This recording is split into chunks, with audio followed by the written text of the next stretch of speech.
Dear students, in this session we are going to discuss the applications of derivatives in economics.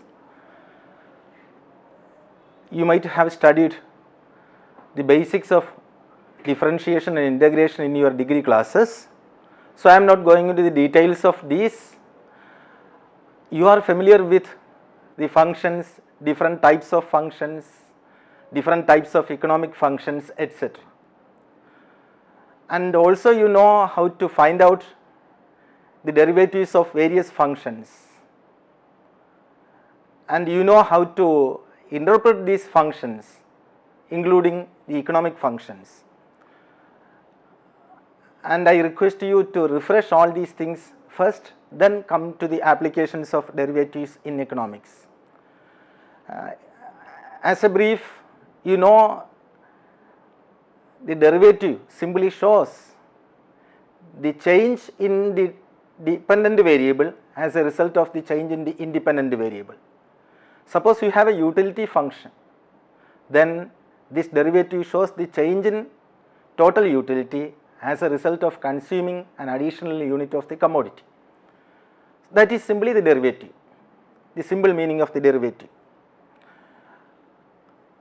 You know the different rules of differentiation. As discussed in the earlier classes, different rules include the constant rule, linear function rule, power rule, product rule, quotient rule, chain rule, logarithmic rule, and exponential rules of differentiation. I am not going into the details. I already told you to refresh these rules at home. Let us go to the applications of these derivatives. Derivatives have immense applications in economics. In fact, the very base of the marginal economics is explained with the help of the mathematical tools like derivatives. Let us introduce some of these applications. The first one is that derivatives are used to find the marginal values of various economic functions. Suppose you have a total utility function, then with the help of derivatives we can simply find the marginal utility function. Suppose you have a total product function, then with the help of derivatives we can find marginal product function. Similar is the case with respect to the marginal cost, marginal revenue, marginal propensity to consume, etc. For example, suppose you have a total utility function like this, u is equal to q square, then its marginal utility is du by dq, which is equal to 2q. 2q is the marginal utility of this total utility function. Similarly, suppose you have a total cost function in the form of aq cube plus bq square plus cq plus d, then the marginal cost is nothing but 3aq square, like that, goes like that. You know the rule of derivative. Now, the second important application of derivative is that it is used to find whether a particular function is increasing or decreasing. You are familiar with the increasing functions and decreasing functions. The supply function is an increasing function. The Laffer curve and Engel functions are increasing functions. For a function to increase, the condition is that the first derivative of that function should be positive. Suppose you have the function like this, y is equal to f of x, then its derivative is dy by dx. This is a functional relationship between the dependent variable and the independent variable. Y may be the quantity supplied of the commodity and x is the price of the particular commodity, and naturally in that case you are going to have an increasing function. The more specific form of that increasing function can be written as y is equal to a plus bx, where a is the constant, b is the slope of that particular function. Here in the supply function the slope is positive and the derivative of this function is nothing but b. Naturally you are going to have a relationship like this as in the case of a supply function. So the condition is that for an increasing function, dy by dx should be positive. This value should be positive. Similar is the case with the Engel function and the Laffer function. Now conversely, you take the case of decreasing functions. In the case of decreasing functions, what happens? The value of the derivative will be negative. The value of the derivative will be negative. Such decreasing functions are there. Innumerable number of decreasing functions are there in economics. For example, you take the case of the demand function, and from this demand function you can have the demand curve, which is a negatively sloped curve. For this curve to have a downward slope, the derivative is that dy by dx should be negative, should be less than 0. Then you are going to get a curve like this. For example, the linear relationship can be stated like this: y is equal to a minus bx, where y is quantity demanded of the commodity and x is the price of the commodity, and dy by dx in this case is minus b. So slope is negative. When the slope is negative, you are going to have a downward sloping function like this. Similar is the case with the indifference curve. Similar is the case with the isocont and the Phillips curve. Okay, see, you know the shape of the indifference curve. Indifference curve is a downward sloped curve. The Phillips curve is also a downward sloping curve. For this curve to have a downward slope, the first derivative value should be negative. So such is the use of the first derivative in economics. They are used to find whether our economic functions are increasing functions or decreasing functions. Now the third important use of the derivatives is that derivatives are used to find whether a particular function is having convex nature or concave nature. You know the meaning of convexity and concavity. See, a curve is convex when all the points of the curve lie either above or on the tangent line, which can be drawn from the minimum point of the particular curve. Suppose you have a curve like this. See, this is the curve. Now the tangency can be drawn like this. This is the tangent line. So this curve is called a convex curve, because all the points of the curve, this is the point, this one, this one, this one, or any point you take, all the points of the curve lie either above the tangency line or on the tangency line. Such curves are called convex curves. See, in economics we are faced with a large number of convex curves like this: the so-called indifference curve, the so-called isocont, the so-called Phillips curve, etc. Okay. Then for a curve to have a convex nature, the second derivative value should be positive. You know, in a simple function like this, you can think of the first derivative which is expressed like this, dy by dx. Now second derivative can be expressed as d square y by dx square. This is the second derivative. So for a curve to have a convex shape, the second derivative value should be positive. Okay, the second derivative value should be positive. Now what about the first derivative here? This is a declining curve, so the first derivative value is negative. Okay, now again this is a convex curve. For convexity, the second derivative value will be positive. So there are two conditions for an indifference curve.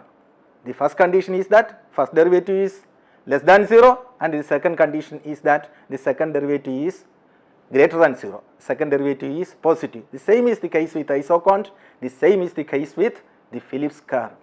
Okay. Now come to the reverse curve. What is the reverse curve? The reverse curve is the concave curve. And remember that a curve is concave when all the points of the curve lie either on the tangent line or below the tangent line, the opposite of this. For example, you take the case of the PPC. In PPC what happens? We have a curve like this. See, this is the PPC, isn't it? So here you have a PPC. isn't it?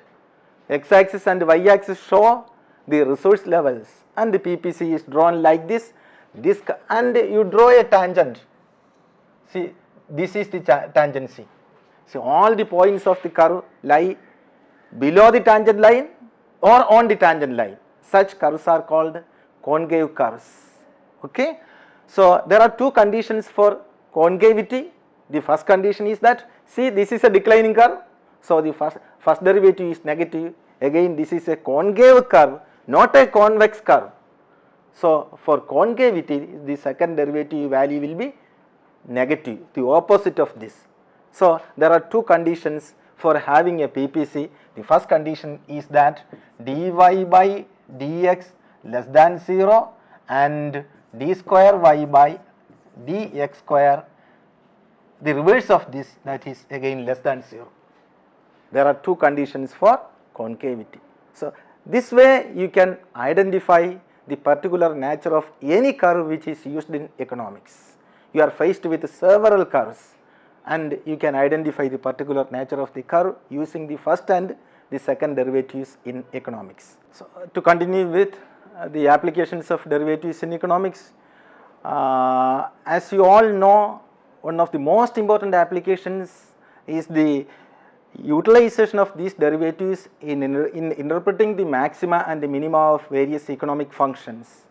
Derivatives are used to optimize various economic functions. For example, you are all familiar with the marginal revenue and marginal cost equilibrium condition and the slope of marginal revenue which is less than the slope of the marginal cost equilibrium condition, which are the two conditions for equilibrium of the firm. Okay. Suppose you have a total revenue function like this, where R is equal to 1400 Q minus 6 Q square. R is equal to 1400 Q minus 6 Q square, and the cost function is given as 1500 plus 80 Q. As I told you earlier, what is the equilibrium condition? The firm attains equilibrium at the point where the MR is equal to MC or MC is equal to MR. Now how can you find the MR from this function? Simply by differentiating this function, taking the first derivative of this function. And also, how can you find the MC of this function? Simply take the first derivative of this function. Using the simple rules of differentiation, you come to MR and MC, equate both. So naturally we have the MR MC condition like this, 1400 minus 12Q, which is equal, this is MR, now which is equal to 80. This is MR MC. Okay, now by rearranging, ultimately you are going to get Q is equal to 110 units. This is the critical level of output which equates the marginal revenue and the marginal cost of the firm. So the first order condition at this particular level of output is satisfied by the firm. Okay, now come to the second order condition for equilibrium. The second order condition for equilibrium states that the slope of the marginal revenue is less than the slope of the marginal cost. Now how can you find the slope of the marginal revenue? This is given in the bracket. The slope of the marginal revenue is simply the second derivative of the original total revenue function or the derivative of this marginal revenue function. So d square r by dq square, you again differentiate this function. From this the value is minus 12. Minus 12 is the second derivative of this MR. Now I told you this should be less than the slope of the marginal cost. Slope of the marginal cost is simply 80 units from this. The derivative of this function is 80. Now again find the derivative, that is this d square c by dq square. That is by this first rule of differentiation, derivative of the constant is 0. So you are going to get 0 on the right side. So the second order condition for maximum is attained. Minus 12, which is the slope of MR, which is less than the slope of MC. The second order condition for optimization is attained, and the consumer and the firm attains equilibrium by producing 110 units of the particular commodity. Okay. So, this way the profit approach is also there. This is marginal revenue and marginal cost approach. Now profit approach is also there. Under the profit approach, what is profit? Profit is nothing but, profit is nothing but the difference between revenue and cost. You can simply substitute the function here, then you can differentiate this profit function with respect to output, obtain the first derivative, and the condition for this function to attain a maximum point and optimum point is that first derivative of this function is 0, second derivative of this function less than 0 for maximization, for getting the maximum output. Okay, once you know the rules of differentiation and once you know the conditions of maximization, this will be very, very simple. How to find out the optimum points is very, very simple once you know the conditions and conditions of optimization. To refresh, you know that there are two conditions of maximization. The two conditions are the first derivative is 0, the second derivative is less than 0 for maximum. Similarly, there are two conditions of minimization. For this, the first derivative is 0, second derivative positive greater than 0 for minimization. So, once you know this, all these things are crystal clear to you. Do further exercises drawing from several standard textbooks. Do more exercises. Take more exercises from the textbooks, economic examples from the textbooks. Now, I told you the derivatives are used to find the optima of various functions, either output maximization or cost minimization. That way you can use. Now, another important use of the derivatives is that it is used to find the shape of various functions. For example, you have the marginal cost function, also you have the average cost function. What would be the natural or conventional shape of the average cost and marginal cost function? Naturally, they are U-shaped functions like this. They are U-shaped functions like this. See, this is the average shape of the average cost function, isn't it? The conventional U-shaped function. Marginal cost is also having shape like this. So, average cost and marginal cost, and all these two have a minimum point. All these marginal cost and average cost functions are having a minimum point. Okay. Now, I told you the derivatives are used to find the shape of various functions. Similarly, take the case of the marginal product and average product functions. What would be the natural shape of the average cost function? This is an inverted U, isn't it? Sometimes you may even say this is an inverted V, like that. So, this is the shape of the marginal cost function, isn't it? Now, you can further have marginal cost function, isn't it? The typical shape of the marginal cost function, not marginal cost, marginal product function. This is nothing but marginal product function. So, here you have a maximum point. Okay. So, what are the conditions for maximum, or what are the conditions for obtaining a marginal product function? First condition is that at this particular level the first derivative is 0. So, you have dy by dx, which is the first derivative, that is 0. Now, after this particular point the curve turns downward. Okay. So, the second derivative is d square y by dx square, isn't it? So, you have less than 0. These are the two conditions for having a marginal product curve.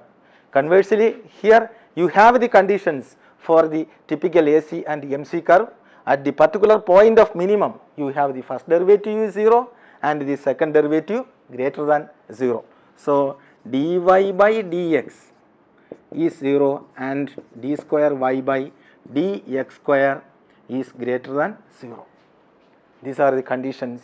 Now, as an example, let us take this, where you have Q is equal to 90 K square minus K cube, means total output is a function of the aggregate units of capital used in the production process, where K is nothing but the capital used in the production process. Q is the aggregate output generated by using various levels of K. This is the equation or the functional relationship for the total product function. From this you are asked to find the shape of the marginal product function. You are asked to find the shape of the marginal product function. How can you find marginal product from this? Very simple. You simply differentiate this function. Let you simply differentiate this particular function. So what is MB?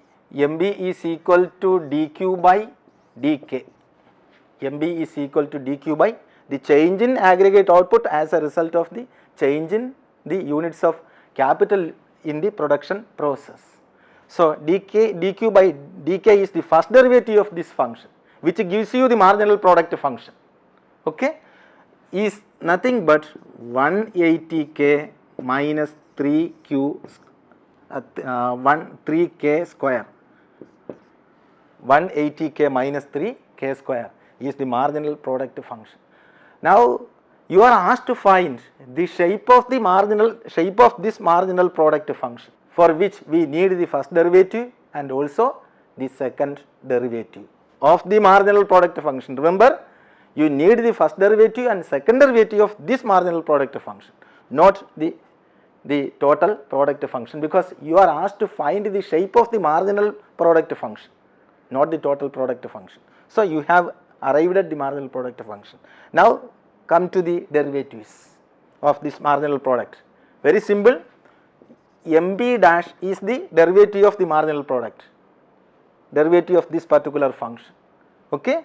So the change in MB due to the change in the additional unit, due to the change in capital used in the production process. So this is equal to d of MB, okay, of d square Q. This way if you want you can write. So d of MB then d square of Q, if you are starting from this original function, or you here since you have started from the MB function, it is better to write the change in MB due to the change in capital used in the production process, not output, because the independent variable is capital, not output. So change in MB due to the change in capital is obtained like this, is equal to 180 minus 6K, and this should be equated to 0, because first derivative for maximum or minimum should be 0. So I am equating this MB dash to 0. MB dash is the first derivative. I am equating this to 0. Now simply rearrange. This is equal to 180, taking this term on the other side, 6K. Therefore your K is equal to 180 by 6. This is the critical level of capital, okay, which gives you the typical shape of the marginal product curve. Now you go to the typical nature of the curve.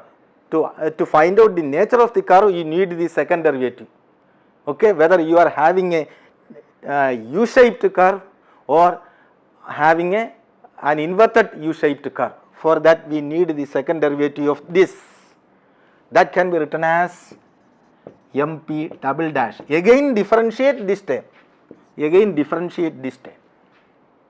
okay. So again if you are differentiating, you are getting minus 6, and the condition is that for a typical MB curve the first derivative should be 0, and for a typical MB curve the second derivative should have a negative value. Here that condition is satisfied. Then this MB curve has a typical inverted U shape, and you can even plot the curve by substituting different values to this K and also getting the MB values. On the y axis you can take the MB values, and on the x axis you can take K values. Typically you can find the original shape of the marginal product curve. This is the fifth important use of derivatives in economics. Finally, derivatives are used to examine the different types of elasticities in economics. So, you know the meaning of elasticity, and in economics we are familiar with the elasticity of demand, elasticity of output, elasticity of supply, etc. Now come to elasticity of demand. Elasticity of demand is a very simple term. What does it mean? It means the responsiveness to change in quantity demanded of the commodity as a result of the change in any of the factors influencing demand. See, which are the general factors? The general factors are price of the particular commodity, prices of other commodities, income of the consumer, etc. are the important factors influencing quantity demanded of the commodity. Okay. Now, elasticity of demand I have already defined. Now, the different types of elasticities, they are price elasticity of demand, income elasticity of demand, and cross elasticity of demand. What is price elasticity? It is nothing but the percentage change in quantity demanded of the commodity as a result of the percentage change in the price of that particular commodity with which we are concerned. Okay. Now, how can you define this in mathematically? I told you the price elasticity of demand is the percentage change in quantity demanded of the commodity divided by the percentage change in price of the particular commodity, isn't it? Now, what is percentage change?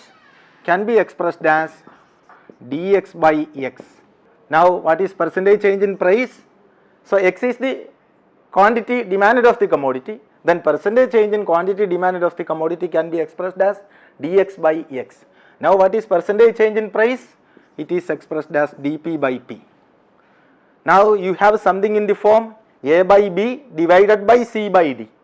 Mathematically, this is equal to dx by x a by b into d by c. So, into d by c is equal to p by dp. Now, rearranging this, you are going to get writing this p and this denominator x first. So, p by x into dx by dp. This is again the application of derivative in economics. So, derivatives are used to find the price elasticity of demand. Okay. Now, you know the extreme values of price elasticity of demand. Okay. And again you know how to interpret the value of price elasticity of demand. When this value is negative, you are going to have normal goods. So, in this case you are going to have normal goods. Now, when this value is positive, the goods are not normal, might be inferior or Giffen goods. So, inferior. Okay. So, this is the important classification. Now, so this way, using the sign of the price elasticity of demand, you have interpreted the goods into normal goods and normal goods or inferior goods. Now, you forget about the sign, come to the extreme values of price elasticity of demand. Now, these normal goods can be divided into two categories. One is necessary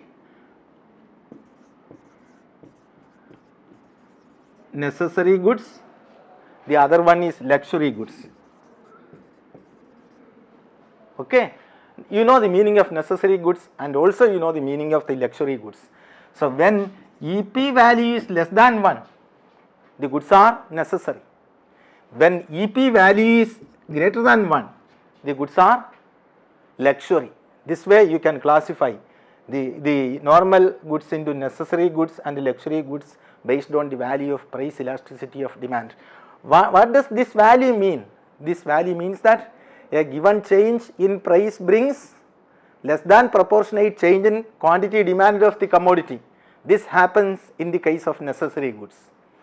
What is the meaning of this? A given change in price, a small decrease in price may lead to a great increase in quantity demanded of that particular commodity. That happens in the case of luxuries.